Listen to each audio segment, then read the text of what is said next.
Maliban po sa kamatis, may dalawang puno ng talong na nakatanim sa container dito sa aking backyard kitchen garden ang namatay. Sa video na to, isa-isain po natin para malaman natin kung bakit nangyari ito sa tanim natin. Kami na. Nakaraan, halos lahat po ng tinanim nating kamatis nasira. Pero papakita ko sa inyo, naka-recover yung ilang puno na inisprayan natin ng ating super fertilizer, yung pinaghalo-halo natin na concoction. Ayan, gumanda ulit yung kanyang talbos. Pero yung katawan niya, ayan, sira. May kulay brown na. Actually, akala ko mamamatay na. Pero nung inisprayan natin, ayan, nabuhay. Pero balik tayo doon sa topic natin dito sa talong. So itong talong natin, kasabay din yan ng kamatis na nakatanim dito sa mga container sa aking garden. Ang una ko napansin, yung pagkasira ng mga tanim ko nung sunod-sunod na po yung pag-uulan. Yan, halos lahat po ng kamatis, pati itong talong, unti-unti din pong nasisira. Nung tinignan ko yung container, ito, yan, kakadilig ko lang, akala ko buhay pa itong talong na to. Napansin ko yung tubig, ayan, hindi siya nadidrain. So, ibig sabihin, nai-stack yung tubig dito sa container. So, pagka umuulan pala, hindi ko nakikita na naiipon na yung tubig dito sa container. Ayan, kanina pa ako nagdilig pero andyan pa rin yung tubig. So, ang problema nito, baka yung butas sa ilalim, natakpan or masyadong maliliit. Kaya hindi po nagdi-drain yung aking container. Pero yung ginamit ko ditong lupa, napakalambot po niyan. May mga organic matter, may balat ng itlog, may ipa ng palay, may carbonized rice hull din, meron ding biochar, may uling, tapos may compost din. So malambot siya. Ang problema lang, yun nga, yung container natin. So ganun din dito sa isa. Although ito, hindi siya ganun ka tagal mag-drain, medyo mabilis-bilis, pero may problema din, kaya nasira yung tanim. Baka mabagal din yung pag-drain ng tubig dito. Kailangan kasi hindi mababad yung ugat ng ating mga tanim. So ang solusyon dito, dadagdagan ko yung butas.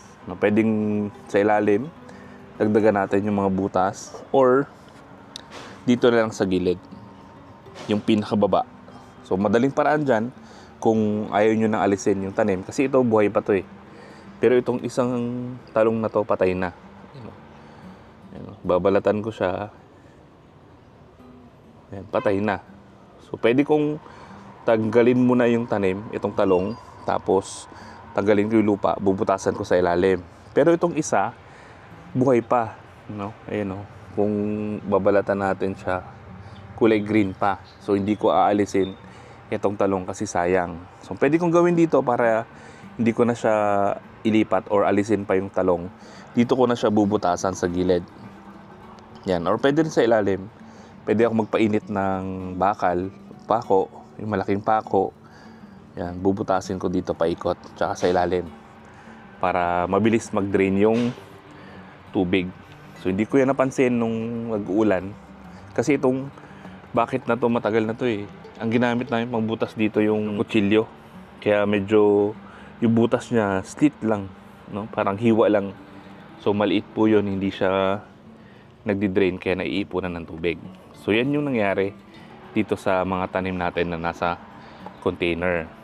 Tapos etong isa, yan, may dahon pa to nakaraan wala na yung dahon niya. So problema naman natin dito, may kumakain sa mga dahon. So pwede natin dyan gawin, pwede tayong mag-spray ng OHN, yung Oriental Herbal Nutrients. Pwede rin po tayong mag-spray ng baking soda para puksain niya yung mga insekto na kumakain sa dahon. So kahit wala na siyang dahon, buhay pa yan, alam ko.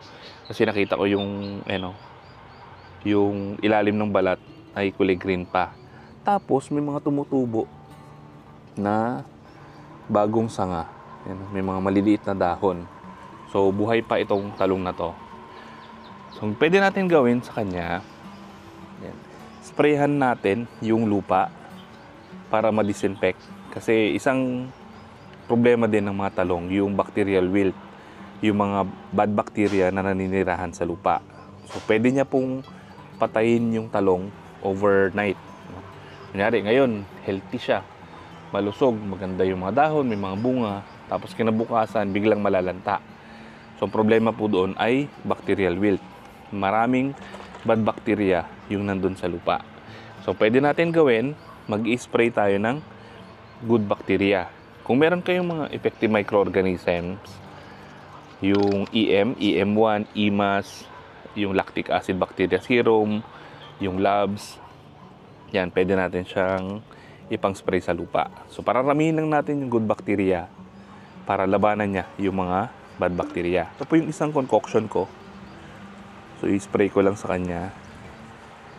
Yan, hinaluan ko na rin po ito ng ginawa natin concoction nakaraan, yung pinaghalo-halo.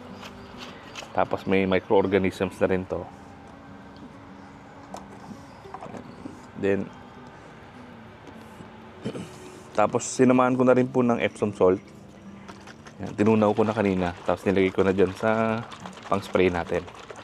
So ito i-spray lang natin sa lupa. Yan, isang paraan din po ito ng pag-disinfect.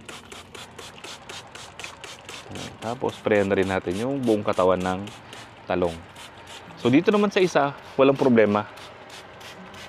Pero may mga discoloration sa dahon. So papakita ko lang sa inyo. So ito po yung signs ng meron siyang nutrient deficiency, yung paninilaw sa gilid ng dahon.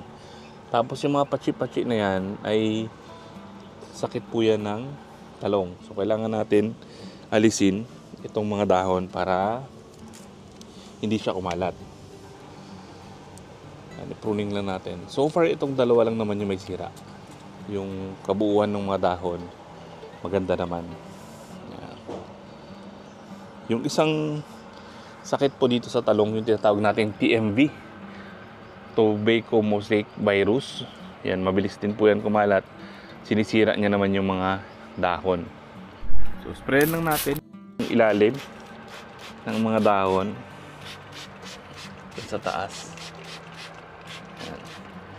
Tapos yung ilalim din, pati yung lupa. Sama nyo na yung katawan ng talong. So mapapansin nyo po yung nilagay kong malunggay dyan, yung ginamit kong pang mulch para habang nabubulok, nagiging pataba dito sa lupa na nagagamit ng ating mga tanim. So pagka napansin ko po yung mga nilalagay ko dyan na malunggay na pinang-top dress ko, matagal siyang mabulok. So ibig sabihin po konti yung mga microorganisms na nandyan sa lupa, kaya matagal mabulok. Dito sa compost bin ko, wala na yung mga dahon, no? Ayan, ito na lang yung mga natira, yung mga tangkay. Sabay po yan dun sa binang-mulch ko sa talong. Okay. Pero dito, halos wala ka na makitang dahon ng malunggay. So ito, bagong lagay ko lang kanina. Patigas na kasi, kaya nilagay ko dyan. Yung mga ito, wala na. Naubos na. Ibig sabihin, itong compost natin, maganda yung napoproduce niya kasi marami siyang microorganisms na nagko-convert ng mga organic matter para maging nutrients na ready available sa ating mga halaman. Tapos itong talong na to, ayan, may bunga na siya, pwede nang pitasin. Actually dalawa to nakaraan. Nung pinatas ko dito sa kabila, saan ba siya? Dito ko siya napitas, ito. Ayan, pinitas ko nakaraan, naglabasan yung kanyang mga bulaklak. Ito. Ayan, so para po tuloy-tuloy yung pagbubulaklak ng ating mga talong at dumami yung bunga, tuloy-tuloy din po yung pag-harvest natin. Huwag nyo pong hahayaan na mahinog siya dyan sa puno. Kasi pag nahinog siya dito, hihinto na siya sa pagbubulaklak.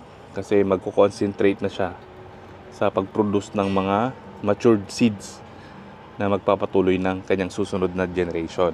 Kaya ang technique po dito, harvest lang tayo ng harvest. Huwag nyo na pong palaki ng gusto yung talong. Kung tingin nyo pwede na siya, pitasin na natin. Itong talong din na to, may problema din. Ayan, pinruning ko na siya. Binawasan ko na ng mga sirang dahon, sirang sanga. Ayan. Dito meron pang tuyo. So, ipupruning ko lang siya. Ano. Ito, buhay pa to eh. Kulay green pa siya ito. Dito kaya. Ayan, green pa rin. So, pwede pa yan dyan tubuan ng mga bagong dahon, bagong sanga. Ito. So, lalabas yan dito po sa mga balikat. Diyan sa mga nodes. Diyan, pwedeng tubuan siya ng mga dahon. Diyan. So, kailangan lang natin siya patabain. Sprayan natin yung mga dahon. Sprayan natin yung lupa.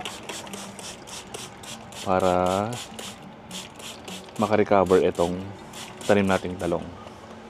So, yun lang po. Sana nakatulong information na to. Sana tulungan nyo rin kami i-share yung mga information para makatulong po tayo sa iba. Maraming salamat po. Happy farming!